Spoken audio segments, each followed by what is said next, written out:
No. Ahmed Tinubu sent Shetima to Vatican City. Shetima went with his delegate and came back. Does it mean that the greeting he went or the die he went to die with late Pope was not enough?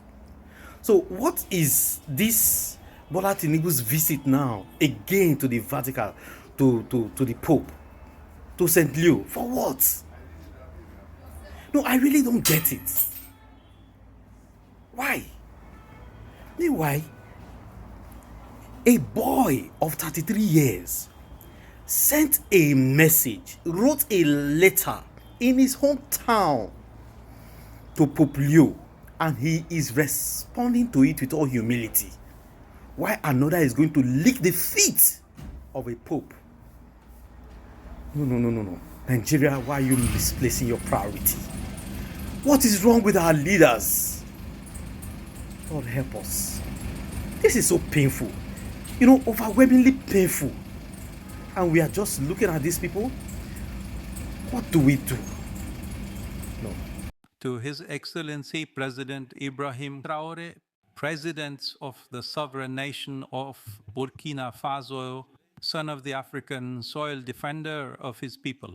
May grace and peace be multiplied to you through wisdom, courage, and truth.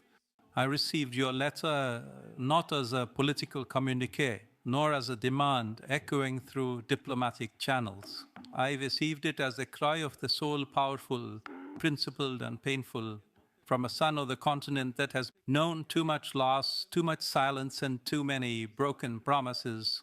I have read your words, not once, but many times, and each reading pierced deeper than the last.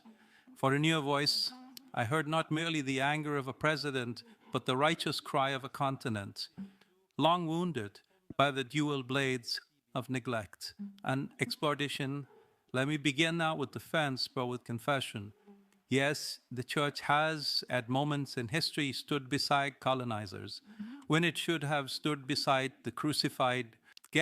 There were chapters, some long, some shamefully brief, where the mission of salvation became entangled in the machinery of subjugation, where the banner of the cross was hoisted beside flags of empire, and the teachings of Christ were diluted by the ambitions of kings.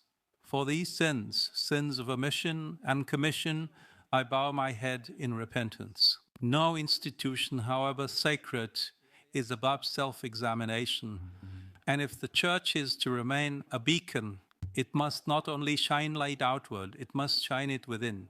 You ask, will this papacy be different? And to that I reply, not only will it be different, it must be. For too long, the African voice has been heard only in whispers. Your leaders have been praised only when they were pliable, and demonized when they dared to defy unjust systems. Your resources have been extracted while your people were left to scavenge what was theirs to begin with. But Africa is not a charity case.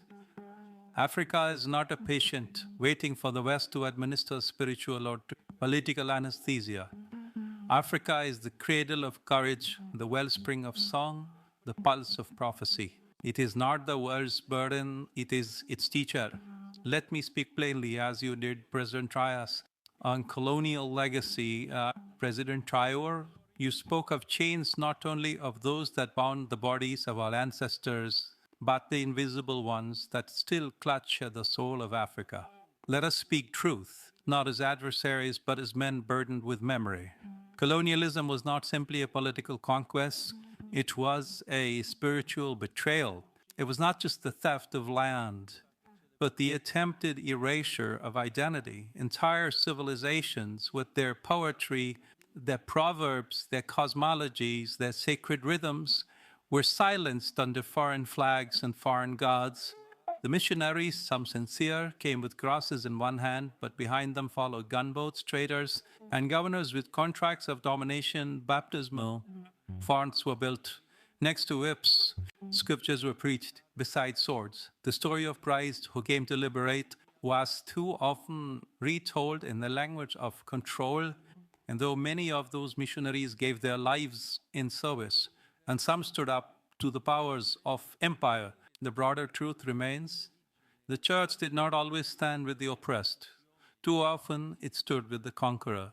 I confess this not as a political calculation, but as a moral reckoning. Because if the church is to truly mirror Christ, then it must weep where Christ would weep. And surely he weeps for what was done in his name on African soil. I have seen the ruins of colonial prisons turned into schools. I have met grandmothers who remember their tribes being renamed. I have watched as young African seminarians ask, is this faith ours? Or was it imported? Let me answer clearly, the gospel was never meant to conquer. It was meant to liberate. Christ was never a colonizer. He was a carpenter from Nazareth, brown-skinned, occupied, poor. And so I pledge that under this papacy, we will revisit our history, not to dwell in guilt, but to root out denial, not to perform penance with words, but to open doors with justice. The church must become not a reminder of conquest, but a refuge for cultural rebirth. Let the next chapter be one written together by African hands in African languages and in full ownership of faith that was never truly foreign, but always somehow destined to rise again from African soil. On economic injustice, President Traore, when you speak of blood-stained minerals and hunger in the shadow of gold mines, you are not exaggerating. You are revealing a wound that the world has chosen to dress with silence. Africa is rich, yet too many of her children remain poor. Why so? Because the wealth beneath your soil, cobalt, gold, uranium, coltan, oil, has been turned into a curse, not a blessing. These were supposed to be gifts of providence, not instruments of plunder. But instead of building schools, they have built empires far from the shores of Africa. Let us no longer pretend that economic suffering is accidental.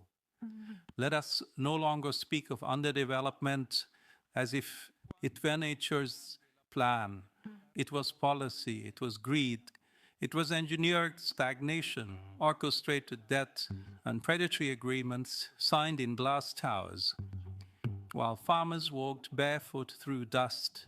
And yes, while the church itself may not have signed trade deals or drawn oil contracts, it has often been too quiet when it should have cried out, too cautious when it should have stood between the vulnerable and the vultures, too diplomatic when the gospel demanded disruption.